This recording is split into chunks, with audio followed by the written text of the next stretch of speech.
Hello everyone, welcome to my channel and this video. By the way, there are many more on my channel interesting content that will definitely interest you. Thank you all for your attention. Do not forget to subscribe, like and leave comments. Enjoy your viewing. Thank you for your attention. Batman and Robin Eternal number 1. It's here at last, the sequel to the blockbuster weekly series Batman Eternal. 5 years ago, Batman and Robin worked the most disturbing case of their crime-fighting careers, bringing down the organization of the ultimate human trafficker, the mysterious woman known only as Mother. At the time, Dick Grayson never quite understood the scope of that case, but now its darkest secrets are coming back to haunt him and everyone else who ever worked with Batman. With Bruce Wayne now lost to them, Dick and all his allies are out in the cold. Who can they trust? Is someone among them not who they say they are? And who is the deadly, silent young woman in black who's come to Gotham City looking for Batman? Prepare yourself for 6 months of international intrigue, twists and turns, and new additions to the world of Batman and Robin, from showrunners James Tynion IV and Scott Snyder, and writers Tim Seeley, Steve Orlando, Genevieve Valentine, Ed Brisson, and Jackson Lanzing and Colin Kelly. Back when he was still Robin, Dick Grayson would be able to sense the excitement in his mentor Batman, at the moment when the mystery had been solved, and all that was left was the chase. Now, he is in that same position, following a lead in Gotham City. Despite his spiral mission, he has taken a side mission, chasing down a techno-futurist weapons designer, who is escaping by riding a motorcycle up the side of a building. Dr. Poppy Ashmore is concerned that he won't finish the real mission in time, but Dick promises that he called backup to speed things along.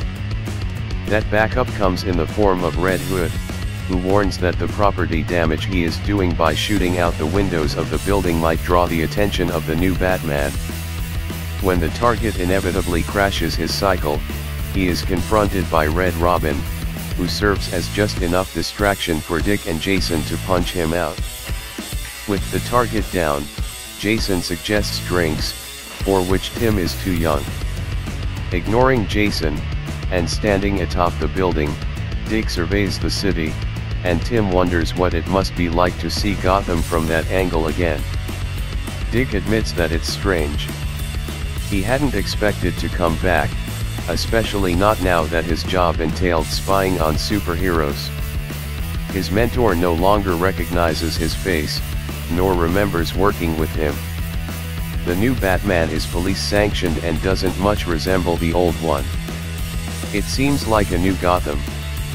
In any case, he has to get back to his mission. As he prepares to go, borrowing a spare grappling gun from Tim for transit, Tim wonders whether the fun they have working together was part of Bruce's plans all along. What if he had chosen each of them for a reason? In the Narrows, meanwhile, Jim Gordon is seeking out Bluebird.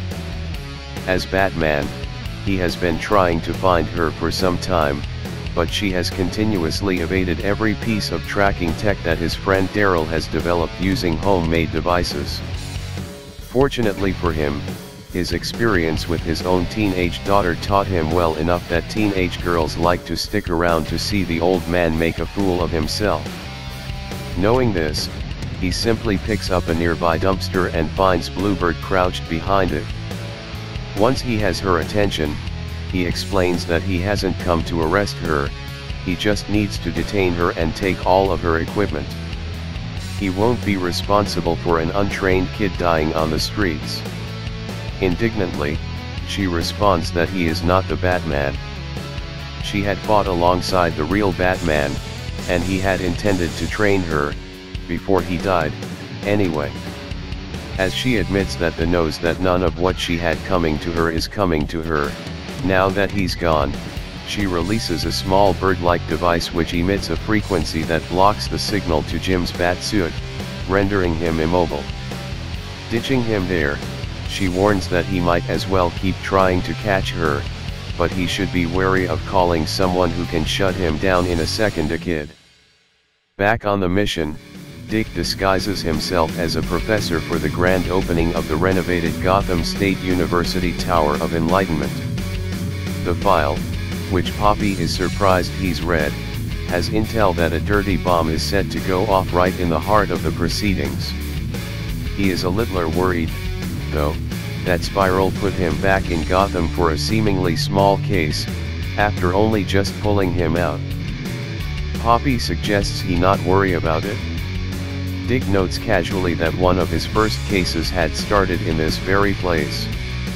He and Batman were facing the Scarecrow, their first ever encounter with him and Dick's first real supervillain. Crane had set himself up as if he was helping the GCPD track outbreaks of uncontrollable fear around the city, but Batman and Robin were a bit too slow to realize that his entire graduate class had gone missing. In the tower, the two of them were forced to fight that whole class, under the influence of Crane's fear toxin. Crane slipped through their fingers that night, and because of it, Batman became so obsessed that they traveled halfway around the world to catch him. All of that had started there, at the Tower of Enlightenment. Snapping out of his reverie, Dick is surprised to find that he's been surrounded by young students. One of them speaks up, commenting eerily that it had all started right there, which is why a certain woman had decided that this would be the perfect place to kill him. Dick tries to contact Poppy, but she won't come in, and the students are backing him up against the wall.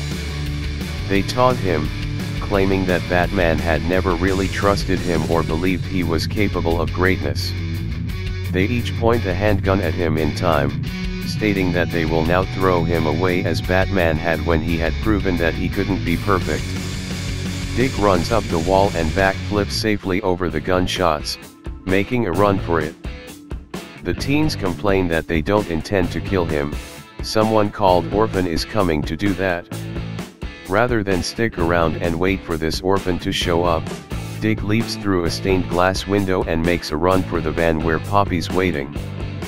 He orders her to drive, but instead, she pulls a gun on him as well, and apologizes for what she's about to do, commenting that Mother says, "Hello." She fires a shot that grazes his shoulder, and confused, Dick leaps onto his motorcycle and drives off, wondering just what is going on. Worriedly, Poppy reports to Orphan, warning that Dick has escaped and that the rest of his allies need to be taken out before they can lead Dick to discovering who the Mother is. Dick is unable to get a connection through to any of his allies, and decides to make his way to the Batcave to regroup, but suddenly a woman leaps down from an overpass and kicks him straight off the seat of his bike. He begs to know who she is, but she gives no response, merely looking him up and down, seeking weaknesses. With speed he can't fully prepare for, she attacks them all, dropping him to the ground. Gritting his teeth, Dick warns that he can see that she's holding back from making lethal moves, and demands to know why. Coldly, she stares into his eyes and responds simply with, "Mother." He asks more questions, but she remains silent. Taking a data stick from her pocket, she places it in his hand, and says the word "Mother" again. Eyeing it, Dick recognizes the device as one that Batman used when he was just starting out, and wonders where she got it, but by then she has already gone, leaving no trace besides his bloodied nose and bruises. Bluebird returns to her apartment in the Narrows to her brother Cullen with Chinese takeout in hand. He comments that Stephanie Brown is annoyed that Harper ditched her with him again, and warns that it might be time for her to give up being Bluebird. With a smirk, she responds that she knows what she's doing, and promises to hang out with him and Steph when she gets out of the shower. Once she's in the privacy of the bathroom, though, she is surprised by a man dressed like a ninja, warning that because she is the key to everything that Dick Grayson cannot know, she must die. At the Batcave, Dick asks the computers to look up the codenames Mother and the Orphan, but neither turn up any results. Reluctantly, he decides to check the data stick he was given. On it is a list of names claimed to be the mother's children, who must be terminated before phase 3 of some plan. He is worried to learn that his name and the names of the other robins are on it. Uttering an exclamation of confusion, his voice is recognized